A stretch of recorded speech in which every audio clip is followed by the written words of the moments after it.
नमस्कार, ग्लोबल न्यूजमा स्वागत छ। म पूजा गिरी। नमस्कार, म वसुधा केसी। सुरुमा हेडलाइन्स।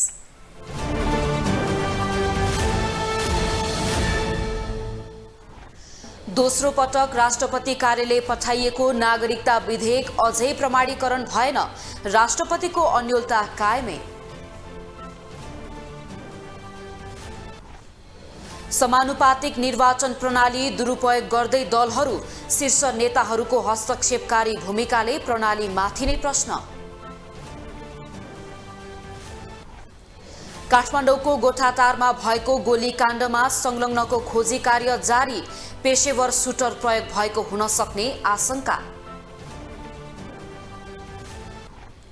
नेपालद्वारा 3 महिनामा 7 अर्ब बढीको विद्युत भारतमा निर्यात। नेपालमै खपत बढाउन कार्यकारी निर्देशक घिसिङको आग्रह। र जापानमा शक्तिशाली आँधीका कारण थप बाढी र पहिरो आउन सक्ने चेतावनी। 90 लाख मानिसलाई सुरक्षित स्थानमा जान उद्धारकर्ताको आग्रह।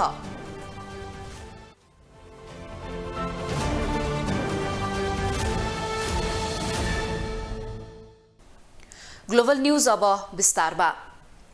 राष्ट्रपति विद्यादेवी भण्डारी समक्ष दोस्रो पटक प्रमाणीकरणका लागि नागरिकता विधेयक पेश गरेको आज 15 दिन पुगेको छ।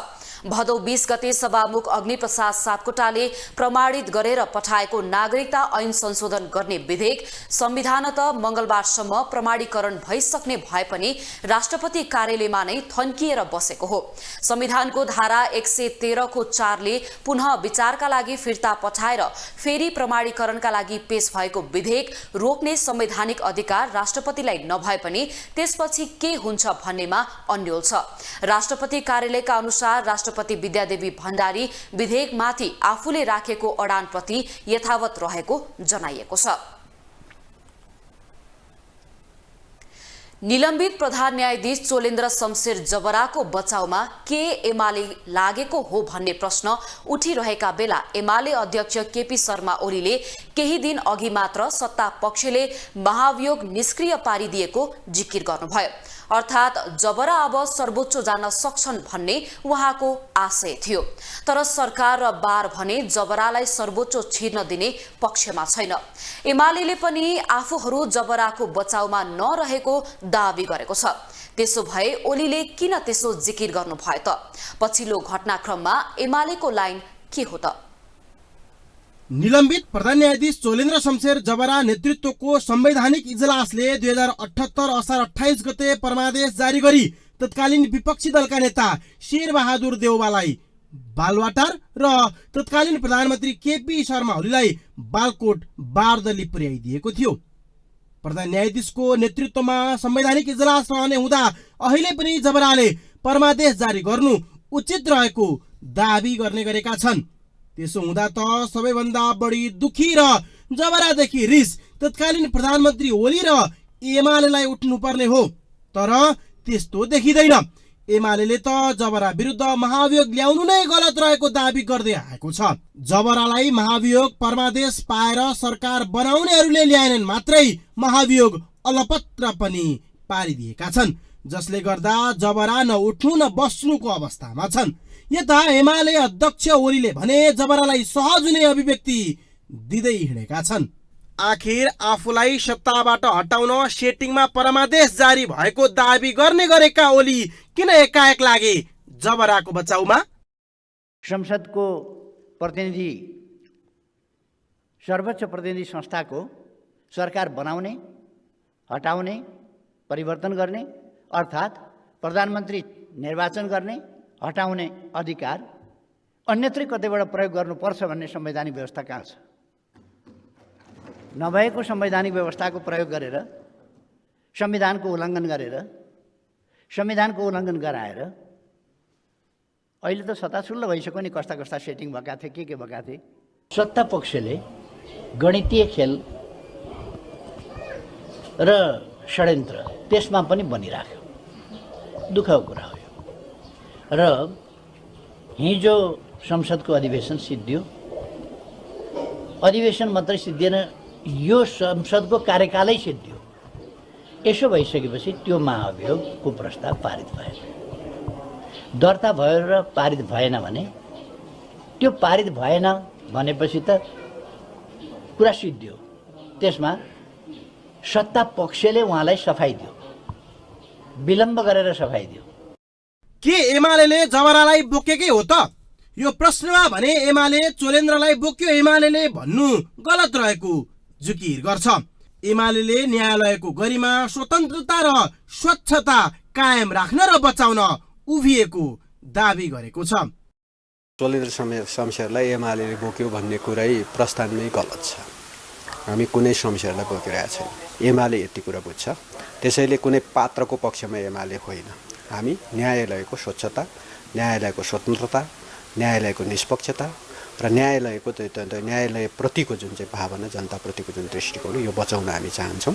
तर एमालेको त्यो तर्क मान्न बार तयार छैन। बारले त एमाले चोलेन्द्र जबरालाई बचाउन लागि परेर लागेको आरोप नै लगाएको छ। उहाँलाई सपोर्ट गर्ने दललाई त आत्मग्लानी हुनुपर्छ कि कुनै समय त्यो आत्मग्लानी हुनुपर्छ। उहाँ त अहिले भर्खरै अब जनताको माझ जाँदै हुनुहुन्छ होइन। अदालतभित्रका सेवाग्राहीले उठाएका प्रश्नहरू, उहाँ प्रधान न्यायाधीशले गरेका भ्रष्टाचारका क्वेसन छरपष्ट छन् नि त। त्यो छरपष्ट हुँदाहुँदै पनि हामीले भ्रष्टाचारलाई अगाडि ल्याउनुपर्ने कारण के छ? केही छ? केही पनि छैन नि त। त्यो अगाल्दाको परिणाम त उहाँहरूलाई नै थाहा हुनसक्छ भोलि। त्यति मात्रै होइन, सत्तारूढ दलका शीर्ष नेताहरूले त जबरा र ओलीको गहिरो सम्बन्ध र विशेष गठबन्धन रहेको हुन सक्ने शंका गरेका छन् र त ओली उनको पक्षमा उभिए भन्ने उनीहरूको तर्क छ। केपीलाई बजाउँदाखेरि उहाँलाई किन पोल्यो मलाई थाहा भएन। दुईटैको बीचको विशेष गठबन्धन छ कि?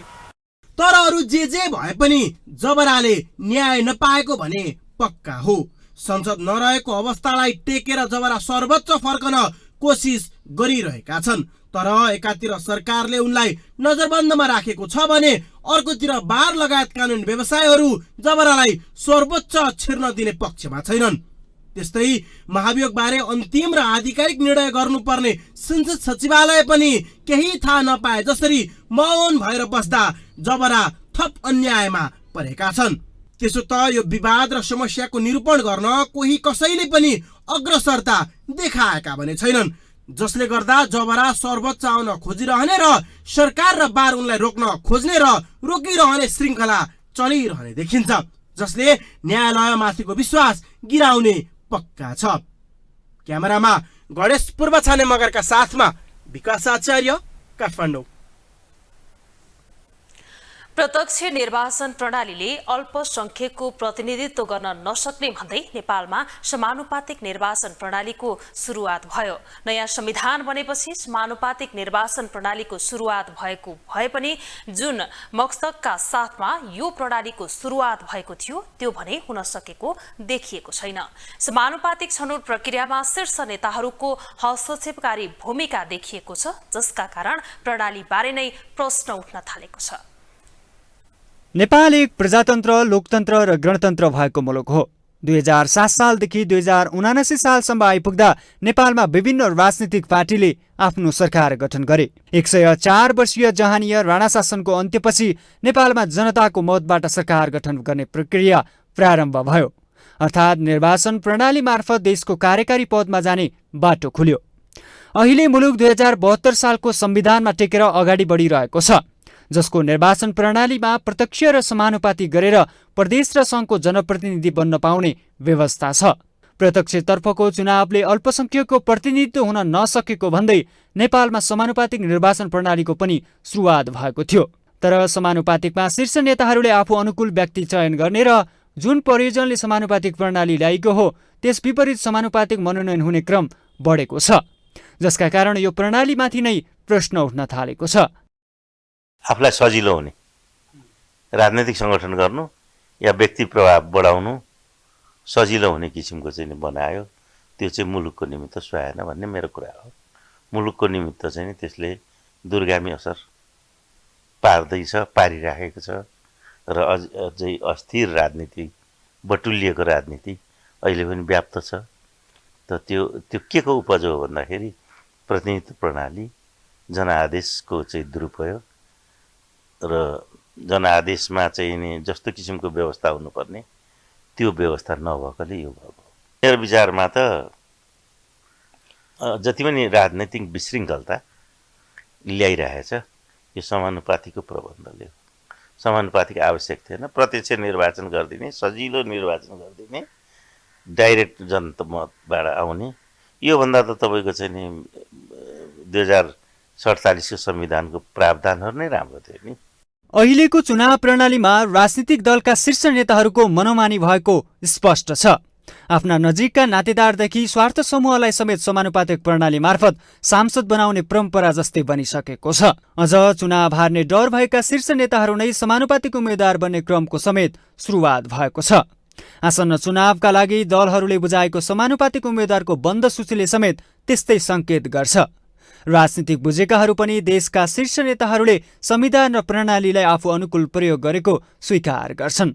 दलका नेताहरूको चाहिँ नै सुनिश्चितताको लागि चाहिँ नै उनीहरूको अनुकूलताको लागि चाहिँ एक हदसम्म हो पनि हैन। जनताबाट प्रत्यक्ष निर्वाचन भएर निर्वाचित जनप्रतिनिधि भएर संसदमा आएर चाहिँ जनताको जनप्रतिनिधिको हिसाबले चाहिँ काम गर्नु जरुरी छ। लोकतान्त्रिक व्यवस्थाको महत्त्वपूर्ण मूल्याङ्कन के अरे पाटो त्यो हो।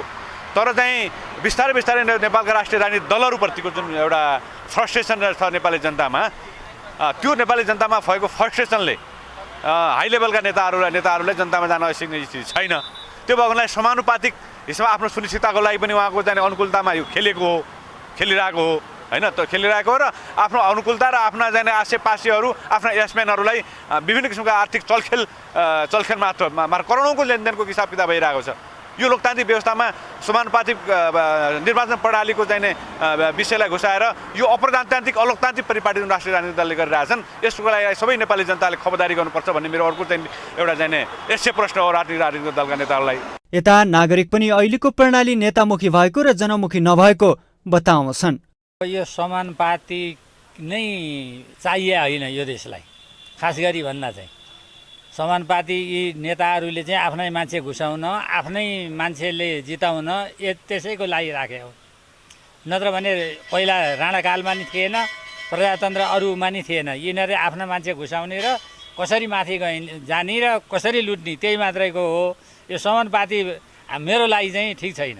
समानुपातिक निर्वाचन प्रणालीकै कारण कुनै पनि दलको स्पष्ट बहुमत आउने अवस्था छैन, जसका कारण सरकार निर्माणमा समेत विभिन्न दलका बीचमा सहकार्य आवश्यक हुन्छ। एउटै दलको मात्रै सरकार बन्न नसक्दा र सरकार बनाउने र गिराउने खेल सुरु हुने भएका कारणले अस्थिरताको बीजारोपण समेत अहिलेको चुनावी प्रणालीका कारण सुरु भएको भन्दै आलोचना समेत हुने गरेको छ। ग्लोबल टेलिभिजनका लागि क्यामेरामा सञ्जय खड्काका साथमा विनोद विक्रम भण्डारी, काठमाडौँ। अब पालो ग्लोबल भोइसको।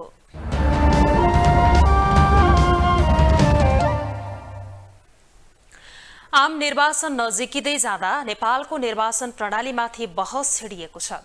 दलहरूले उम्मेद्वारको बन्द सूची निर्वाचन आयोगमा बुझाएपछि समानुपातिक निर्वाचन प्रणालीमाथि प्रश्न उठेको छ। नेताको खल्तीबाट सांसद चुन्ने परिपाटी हावी भएको गुनासो बढेका बेला आज हामीले सर्वसाधारणलाई सोधेका छौं, समानुपातिक निर्वाचन प्रणाली कस्तो लाग्छ? खासै संविधानको मर्म अनुसार त्यस पछाडि परेको क्षेत्र, वर्ग, समुदाय, क्लस्टर अनुसारै जो परे पनि पर्यो अनि आफ्नो नबनिकन वर्णानुक्रम अनुसार र त्यसको लगानी बलिदानी अनुसार आउनुपर्नेमा काहीँ न काहीँ या त्यो ढङ्गबाट तपाईँले भने जस्तै आफूले चाहेको आफ्नो मान्छे या त्यो ढङ्गबाट लिस्टमा एडजस्ट भएको कुरा सबैलाई जानकारी नै भएको कुरा। प्रत्यक्ष चुनाव लड्ने पहुँच नपुग्ने र बुद्धि भएका र पिछडिएका यस्ता वर्गहरूलाई समेट्नको लागि र विद्वानहरू रिटायर भएका बुद्धिजीवी वर्गहरूलाई ल्याउनको लागि समानुपातिक व्यवस्था गरिएको हो। अब प्रत्येक पार्टीका नेताहरूले आफ्ना श्रीमती, आफ्ना भतिजा, आफ्ना घरमा काम गर्ने, आफ्ना मान्छेहरूलाई मात्र नियुक्ति गर्ने थलो बनाएर यो नराम्रो हो र यो समानुपातिक पद्धति नराम्रो होइन।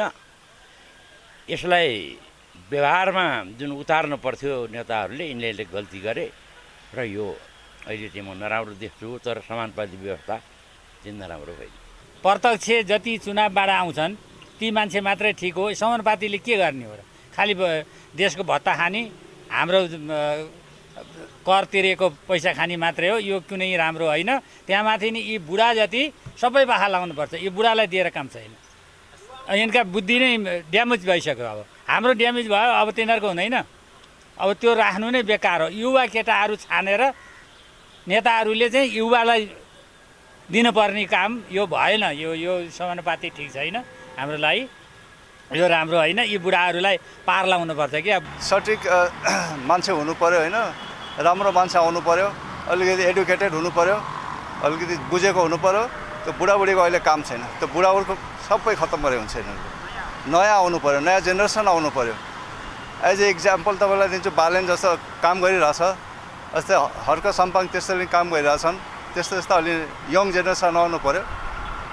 र अब हाम्रो अहिले यो पुरानो जेनेरेसनको एकदम काम छैन, एकदमै काम छैन। यो समानुपातिक भन्ने कुराहरू हो, त्यो स्वाभाविक कुराहरू हो। यो आसेपासेहरू भन्ने कुराहरू योभन्दा पहिलाको चुनावहरूमा पनि 64, 70, 74मा पनि आसेपासेहरू भन्ने आएको छ। तर त्यसमा त खासै भनेपछि संविधानमा लेखेको संहिताको मर्म बुझ्ने भनेपछि पिछडिएको वर्ग, निमुखाहरूलाई, पछाडि पढेको वर्गहरूलाई समानुपातिक ल्याउने भनेर संविधानमा लेखेको हो। यो रेली रुममा हेर्ने बुझ्ने हो भनेपछि अलि आसेपासे र अगाडि पछाडि हिँड्नेलाई जुन पार्टीको पनि त्यही छ, त्यो भएर आए पनि छ। हिजो पनि त्यही भएको, आज पनि त्यही हुन्छ, भोलि पनि त्यही हुन्छ। तर यसको जो छ यो समानुपातिक प्रणालीलाई हामी के भनेपछि यो अन्त्य गर्नको लागि पूर्ण रूपमा समानुपातिक मात्रै, निर्वाचन प्रणालीलाई हटाएर पूर्ण रूपमा समानुपातिक मात्रै बनाउनुपर्छ भन्ने हाम्रो मान्यता पनि। आसन्न आम निर्वाचनका लागि राजनीतिक दलहरूले समानुपातिकको बन्द सूची निर्वाचन आयोगमा बुझाइसकेका छन्। नयाँलाई प्राथमिकता दिने दावी गरे पनि दलहरूको बन्द सूचीमा यस पटक पनि पुरानै अनुहार समेटिएका छन्। अर्कोतर्फ प्रत्यक्षतर्फ उम्मेद्वार बन्ने चर्चा चलिरहेका कतिपय शीर्ष नेताहरू नै चुनाव हार्ने डरले समानुपातिक सांसद बन्ने लाइनमा पुगेका छन्। कांग्रेस नेत्री तथा प्रधानमन्त्री शेरबहादुर देउबा पत्नी डाक्टर आरजू राणा देउबा कैलालीबाट आसन्न निर्वाचनका लागि प्रत्यक्ष चुनाव लड्ने चर्चा थियो। राणालाई कैलाली सहित देशका अन्य 5वटा निर्वाचन क्षेत्रबाट समेत प्रत्यक्षतर्फ उम्मेद्वार सिफारिस गरिएको थियो। तर एकाएक सबैलाई चकित पार्दै उनी कांग्रेसले निर्वाचन आयोगमा बुझाएको समानुपातिक तर्फको बन्द सूचीमा अटाएकी छन्। 2074मा कैलाली क्षेत्र नम्बर 5मा एमालेका नारद मुनि राणासँग पराजित भएकी उनी यसपटक पनि सोही ठाउँबाट उम्मेद्वार बन्ने चर्चा थियो। तर सबैलाई चकित पार्दै उनी अन्ततः समानुपातिक तर्फको बन्द सूचीमा अटाएकी हुन्। कांग्रेस पूर्व उपसभापति विमेनेन्द्र निधिको नाम पनि समानुपातिकको बन्द सूचीमा अटाएको छ। 2074 सालको निर्वाचनमा धनुषा क्षेत्र नम्बर 3मा राजेन्द्र महतोसँग पराजित भएका उनी यसपटक समानुपातिक कोटाबाट सांसद बन्ने तयारीमा छन्। कांग्रेसकै अर्का नेता डाक्टर प्रकाश शरण महतको नाम पनि समानुपातिक तर्फको बन्द सूचीमा छ। अघिल्लो निर्वाचनमा एमालेका ईश्वर पोखरेलसँग काठमाडौँ क्षेत्र नम्बर 5मा पराजित भएका उनी यसपटक नुवाकोटबाट चुनाव लड्ने चर्चा थियो। कांग्रेसका नेताहरू अर्जुन नरसिंह केसी, गोपाल मान श्रेष्ठ र फर्मुल्लाह मनसुर पनि समानुपातिकको बन्द सूचीमा परेका छन्। प्रमुख प्रतिपक्षी दल एमालेले भने नयाँलाई प्राथमिकता दिएको दावी गरेको छ। तर बन्द सूचीमा भने पुराना नेता पनि अटाएका छन्। पार्टीका पुराना नेता रघुजी पन्त र गोरखबहादुर बोगटीलाई एमालेले समानुपातिकको बन्द सूचीमा राखेको छ। अर्कोतर्फ उपाध्यक्ष रामबहादुर थापा पत्नी नयनकला थापालाई पनि एमालेले समानुपातिकको उम्मेद्वार बनाएको छ। यता माओवादीबाट माओवादी केन्द्रले उपाध्यक्ष कृष्ण बहादुर महरालाई समानुपातिकको उम्मेद्वार बनाएको छ। उनले अहिलेसम्म प्रत्यक्षतर्फ लडेका कुनै पनि निर्वाचन हारेका छैनन्। तर यसपटक भने उनले समानुपातिकमा जाने निर्णय गरेको बताइएको छ। नेकपा एकीकृत समाजवादीले पनि पार्टीका केही शीर्ष नेताहरूलाई समानुपातिकबाट सांसद बनाउने भएको छ। उपाध्यक्ष प्रमेश हमाल, उपमहासचिव डाक्टर गंगालाल तुलाधर र सचिव नागेन्द्र चौधरी समानुपातिकको बन्द सूचीमा छन्। यस्तै अन्य दलहरूले पनि पुराना नेताहरूलाई नै उम्मेद्वार बनाउने गरी समानुपातिकको बन्द सूची निर्वाचन आयोगमा बुझाएका छन्। राष्ट्रिय प्रजातन्त्र पार्टी राप्रपाले वरिष्ठ नेताहरू पशुपति शमशेर राणा र प्रकाश चन्द्र लोहनीको नाम बन्द सूचीमा राखेको छ। प्रत्यक्ष निर्वाचन प्रणाली मार्फत देशको सबै भूगोल, जाति र समावेशिता समेट्न नसकिने निष्कर्ष सहित समानुपातिक निर्वाचन प्रणालीको सुरुवात भएको थियो। तर अहिले र यसअघिका चुनावमा समानुपातिक उम्मेद्वारको सूची हेर्दा भने जुन मकसदका साथ निर्वाचन प्रणालीको परिकल्पना गरिएको थियो त्यसको ठिक विपरीत काम भइरहेको छ। ग्लोबल टेलिभिजनका लागि क्यामेरामा राजेन्द्र काफ्लेका साथमा कैलाश कठायत, काठमाडौँ। निर्वाचन आयोगले अस्थायी मतदाता नामावली संकलनको तालिका प्रकाशन गरेको छ। आयोगका अनुसार मंसिर 4 गते हुने प्रतिनिधि सभा र प्रदेशसभा निर्वाचनका लागि समानुपातिक निर्वाचन प्रणाली अन्तर्गत हुने निर्वाचन प्रयोजनका लागि अस्थायी मतदाता नामावली संकलन हुन लागेको हो। असोज 6 देखि 8 गतेसम्म अस्थायी मतदाता नामावली संकलन हुने आयोगले जनाएको छ। आयोगका अनुसार नेपाल सरकार, प्रदेश सरकार, स्थानीय तह तथा नेपाल सरकार वा प्रदेश सरकारको स्वामित्व वा नियन्त्रणमा रहेको संस्थामा कार्यरत कर्मचारीका अतिरिक्त ब्यारेकमा रहेका नेपाली सेना, नेपाल प्रहरी, सशस्त्र प्रहरी, कारागारमा रहेका थुनुवा र कैदी अस्थायी मतदाताका रूपमा सूचीकृत हुन पाउनेछन्। यस्तै निर्वाचनमा खटिने कर्मचारी र सुरक्षाकर्मी नेपाल सरकार, प्रदेश सरकार वा स्थानीय तहले सञ्चालन गरेको वा नेपाल सरकार, प्रदेश सरकार वा स्थानीय तहको स्वीकृति लिई सञ्चालन भएको वृद्ध आश्रममा बसेका व्यक्तिलाई अस्थायी मतदाता नामावलीमा समावेश हुन योग्य मानिएको छ। अस्थायी मतदाता नामावलीका लागि सम्बन्धित कार्यालय प्रमुखले प्रमाणित गरी प्रमुख नाम दर्ता अधिकारीको कार्यालयमा पठाउने व्यवस्था गरिएको आयोगले जनाएको छ। काठमाडौँको गोठाटारमा सोमबार साँझ गार्मेन्ट व्यवसायीको हत्यामा संलग्नको खोजी कार्य जारी रहेको प्रहरीले जनाएको छ। सोमबार हत्या भएका सर्लाही हरिवन नगरपालिका 2 का लाल मोहम्मद भनिने मोहम्मद दर्जीलाई अज्ञात समूहले गोली प्रहार गरेको थियो। प्रहरीले हत्यामा संलग्नको खोजी भइरहेको बताएको भए पनि घटना भएको 24 घण्टासम्म पनि प्रहरीले हत्याराको सुइँको समेत पाउन सकेको छैन। सोमबार करिब 6:30 बजेको समय काठमाडौँको गोठाटार स्थित व्यस्त सडकमा एउटा सेतो रङको कारबाट एक व्यक्ति निस्कन्छन्। उनी निस्कन साथ रातो टी सर्ट लगाएका व्यक्तिले अन्धधुन्ध गोली प्रहार गर्छन्। गोली प्रहारबाट जोगिन घाइते व्यक्ति कारकै वरिपरि घुम्छन्, तर गोली प्रहार गर्न रोकिँदैन। अन्ततः उनको मृत्यु हुन्छ। घटना हो सोमबार करिब 6:30 बजेको। 5152 नम्बरको कारबाट निस्किएका सर्लाही हरिवनका लाल मोहम्मद माथि एक युवकले 81 गोली प्रहार गरेको घटना। रातो टी सर्ट लगाएका ती व्यक्तिले दर्जीलाई लखेटी गोली प्रहार गरेका थिए।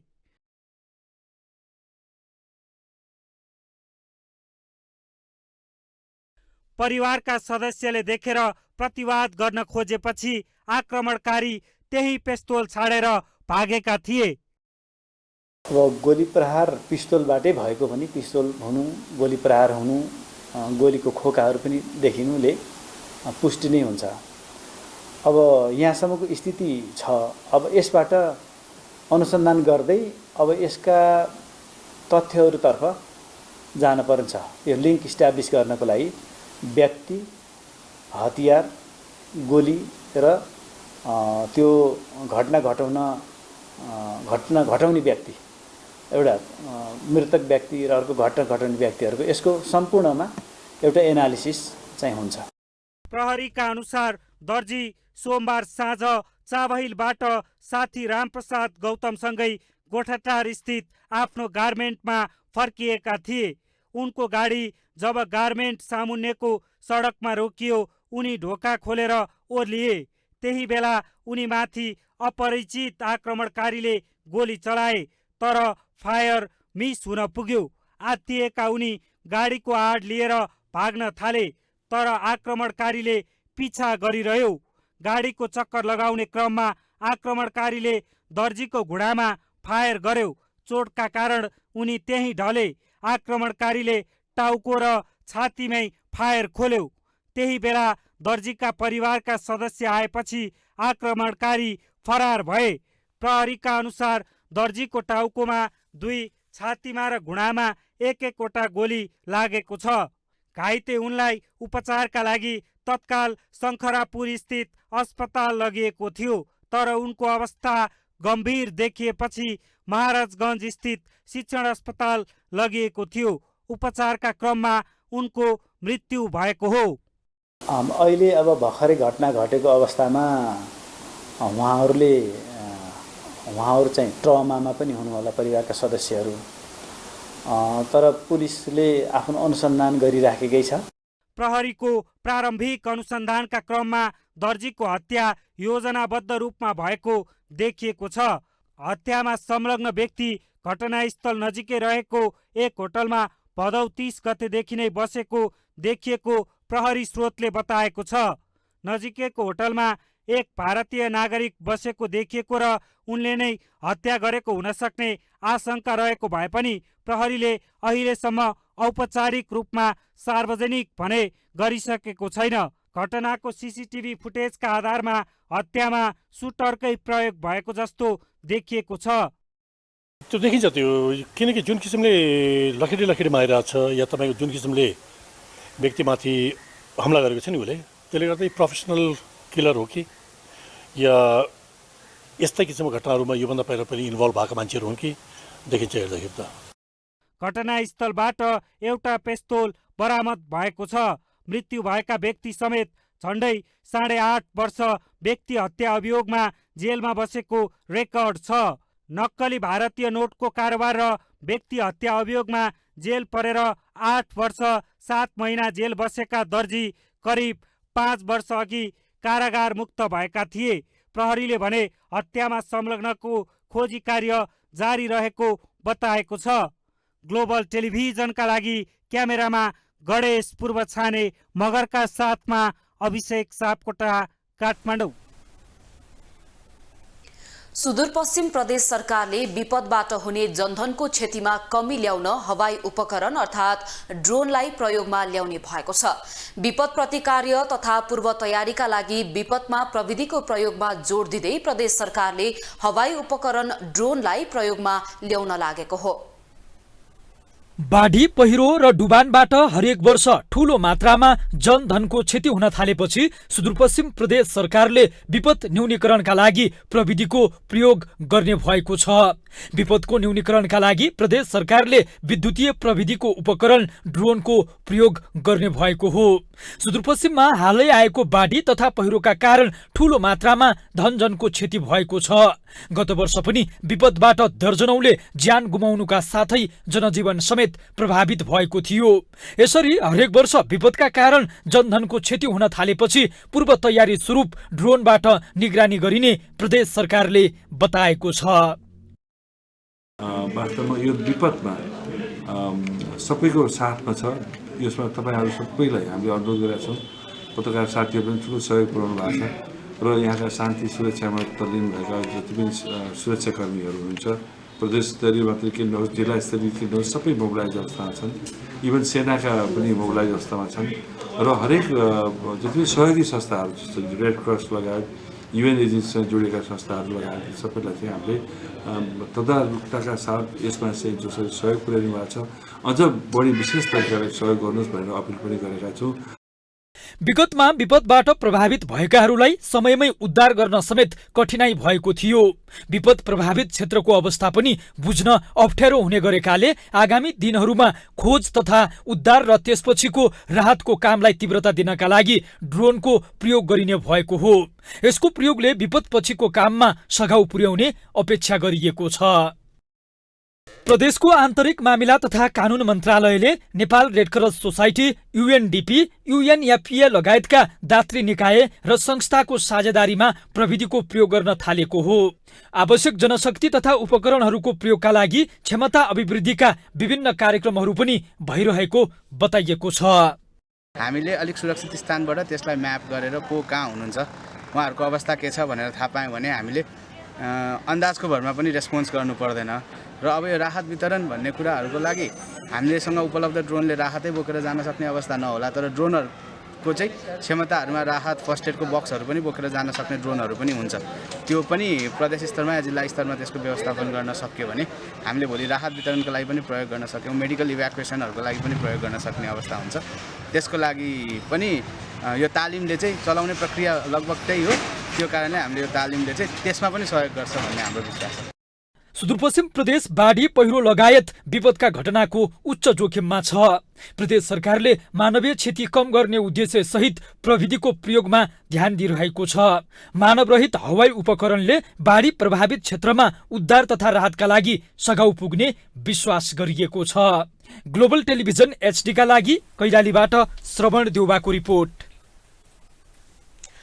संसदीय समितिले दशैं तिहार छठ जस्ता पर्वहरूका लागि देशभर सुपथ मूल्य पसलहरूको आवश्यक व्यवस्था मिलाउन सरकारलाई निर्देशन दिएको छ।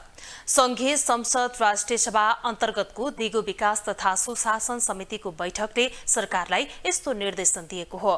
दशैं तिहार जस्ता चाडपर्वको बेला बजार अनुगमनको कामलाई थप प्रभावकारी बनाउन र सुपथ मूल्य पसलको आवश्यक व्यवस्था मिलाउन उद्योग वाणिज्य तथा आपूर्ति मन्त्रालय र वाणिज्य विभागलाई निर्देशन दिएको समितिका सभापति प्रकाश पन्तले जानकारी दिनुभयो।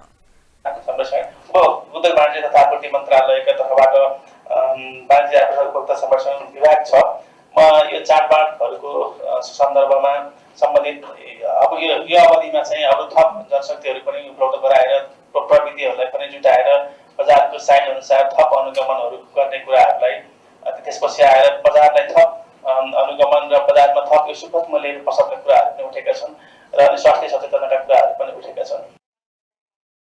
बैठकमा समितिका सदस्यहरूले चाडबाडको बेला दुर्घटना हुन नदिने गरी ट्राफिक प्रहरी परिचालन गर्न सरकारलाई सचेत गराएका थिए। सांसद एवं पूर्व गृहमन्त्री वामदेव गौतमले शान्ति सुरक्षा र सवारी दुर्घटना हुनै नदिने गरी राजमार्गहरूमा प्रहरी परिचालन गर्न सरकारको ध्यानाकर्षण गराउनुभयो।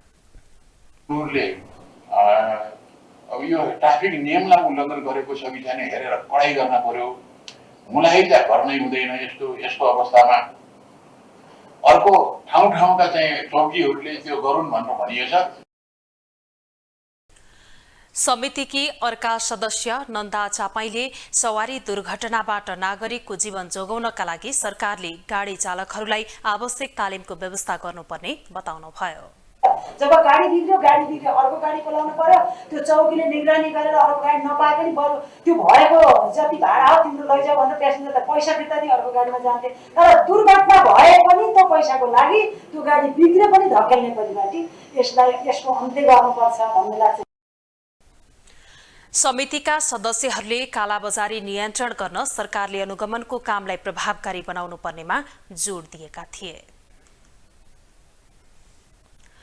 अर्थमन्त्री जनार्दन शर्माले आयात प्रतिस्थापनका लागि मुलुकभित्र उत्पादन वृद्धि गर्नुको विकल्प नभएको बताउनु भएको छ।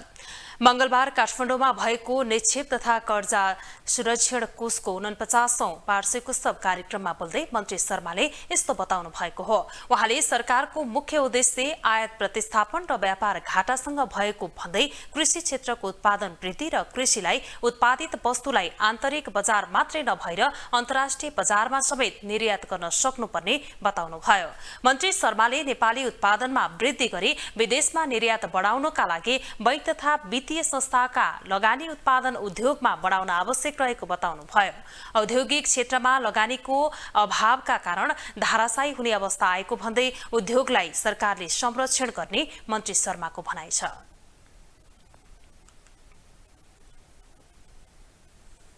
उत्पादन वृद्धि र त्यो कृषिबाट उत्पादित वस्तुलाई एक स्तरको प्रशोधन गर्न सक्ने खालका साना साना उद्योगहरू मार्फत हामीले हाम्रो आफ्नो बजारलाई मात्र हैन अन्तर्राष्ट्रिय बजारमा पनि हामीले आफ्नो वस्तुलाई निर्यात गर्न सक्ने अवस्था सृजना गर्नका लागि हामी सबैको ध्यान अहिले सबै बैंक वित्तीय संस्थाहरूको ध्यान पनि म आकर्षण के गर्न चाहन्छु भने तपाईहरुको लगानी उत्पादन क्षेत्रमा हामीले अहिले सुरु गरेका छौं।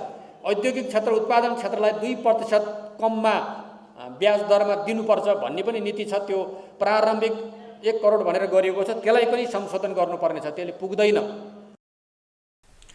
अर्थमन्त्री शर्माले साना किसान र ग्रामीण अर्थतन्त्रको विकास गर्न नसके मुलुक आर्थिक समृद्धिको बाटोमा जान नसक्ने बताउनुभयो। उहाँले मुलुकमा आर्थिक समृद्धि ल्याउनका लागि ग्रामीण अर्थतन्त्रमा जोड दिन आवश्यक रहेको बताउनुभयो। मन्त्री शर्माले सरकारी संस्थानहरूमा भएको कोषहरूको समेत लगानी रहने गरी मन्त्रालयले लघु वित्त लगानी कोष नियमावली र कार्यविधि बनाइरहेको समेत उल्लेख गर्नुभयो। धनगढीमा अनसनरत डाक्टर गोविन्द केसीले थप उपचारका लागि काठमाडौँ नआउने बताउनु भएको छ। विगत 9 दिनदेखि कैलालीको धनगढीमा अनसनरत डाक्टर केसीको स्वास्थ्यमा समस्या देखिएपछि थप उपचारका लागि काठमाडौँ ल्याउने तयारी गरिए पनि उहाँ आउन खोज्नु भएन। काठमाडौँ नजाने अडान लिएसँगै उहाँलाई लिन पुगेको हेलिकप्टर समेत फर्किएको छ। उहाँ उपचाररत सेती प्रादेशिक अस्पतालले उनको पेटमा कडा खालको अल्सरको लक्षण देखिएको बताएको छ। उनमा धेरै कमजोरी, टाउको दुख्ने, रिगाटा लाग्ने, सास फेर्न गाह्रो हुने जस्ता समस्या देखिएको अस्पतालले जनाएको छ। चिकित्सा शिक्षा स्वास्थ्य क्षेत्रको सुधारमा जनताको माग लिएर अनसनमा बसेको र सरकारले आफ्नो माग पूरा नगरेसम्म अनसन जारी राख्ने डाक्टर केसीले बताउनु भएको छ। अब इकोनोमिक न्यूज।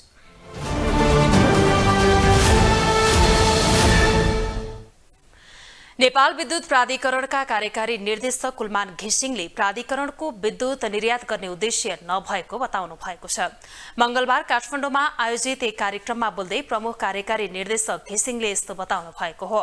उहाँले विद्युत प्राधिकरणको मुख्य उद्देश्य भारतमा विद्युत निर्यात गर्ने नभई नेपालभित्र नै खपत गर्ने पहिलो प्राथमिकता रहेको उल्लेख गर्नुभयो। उहाँले नेपालमा उत्पादित विद्युत नेपालमा नै खपत गरी समृद्ध नेपाल बनाएर उज्यालो नेपाल बनाउने उद्देश्य साकार पार्न सकिने दावी गर्नुभयो। उहाँले विद्युत प्राधिकरणले पछिल्लो 100 दिनमा 7 अर्ब 20 करोड बराबरको विद्युत भारतमा निर्यात गरेको बताउनुभयो।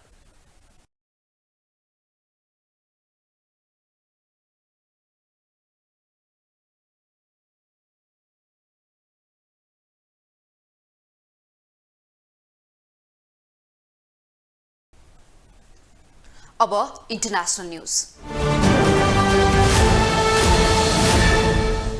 जापानमा उद्धारकर्ताहरूले शक्तिशाली समुद्री आँधीका कारण थप बाढी र पहिरो आउन सक्ने चेतावनी दिएका छन्। उक्त समुद्री आँधी जापानको दक्षिणी टापु क्युसुमा आइतबार बिहानबाट तीव्र गतिमा अगाडि बढिरहेको छ। समुद्री आँधीका कारण अहिलेसम्ममा क्युसुमा कम्तीमा 4 जनाको मृत्यु भएको छ भने 80 जना भन्दा बढी मानिस घाइते भएका छन्।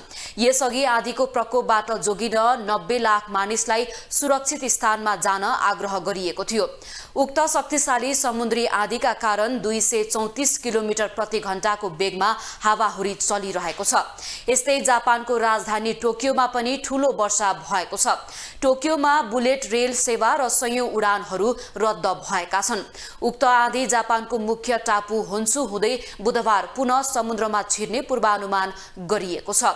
जलवायु परिवर्तनका कारण प्रशान्त महासागर र क्यारिबियन सागरको सतह तातो हुँदा समुद्री आँधीको संख्या र शक्तिमा प्रभाव पर्ने बताइएको छ।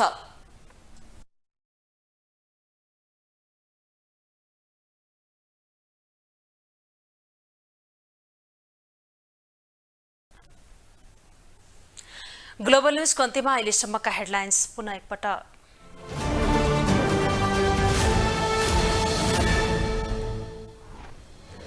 दोस्रो पटक राष्ट्रपति कार्यालय पठाइएको नागरिकता विधेयक अझै प्रमाणीकरण भएन, राष्ट्रपतिको अन्योलता कायमै।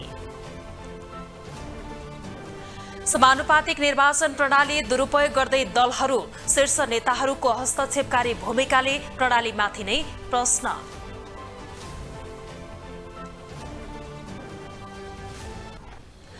काठमाडौँको गोठाटारमा भएको गोलीकाण्डमा संलग्नको खोजी कार्य जारी, पेशेवर सुटर प्रयोग भएको हुन सक्ने आशंका। नेपालद्वारा 3 महिनामा 7 अर्ब बढीको विद्युत भारतमा निर्यात, नेपालमै खपत बढाउन कार्यकारी निर्देशक घिसिङको आग्रह। र जापानमा शक्तिशाली आँधीका कारण थप बाढी र पहिरो आउन सक्ने चेतावनी, 90 लाख मानिसलाई सुरक्षित स्थानमा जान उद्धारकर्ताको आग्रह।